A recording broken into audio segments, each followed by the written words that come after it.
எல்லாத்தையும் எடுத்துக்கிட்டு யாரும் பார்க்கறதுல ஓடிட வேண்டியதுதான். ஐயோ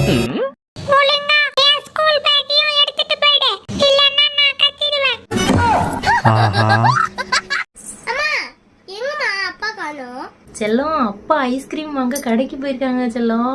அநேகமா ஃபேமிலி பேக் ஐஸ்கிரீமா தான் இருக்கும்னு நினைக்கிறேன். என்னது ஃபேமிலி பேக்கா? செல்லம் 2 பேரும் இங்கே தான் இருக்கீங்களா? இந்தாங்க டியூப் ஐஸ்கிரீமு 5 ரூபா தான், நல்லா சாப்பிடுங்க. சபா என்ன வெயில்.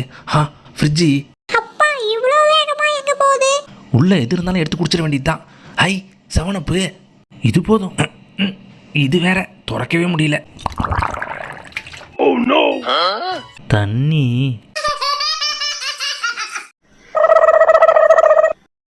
அப்பா இதெல்லாம் சாப்பிடணும்ப்பா. வேணாடா இதே போதும்டா. போய் சொல்லாதப்பா, இதையே பத்தாதப்பா.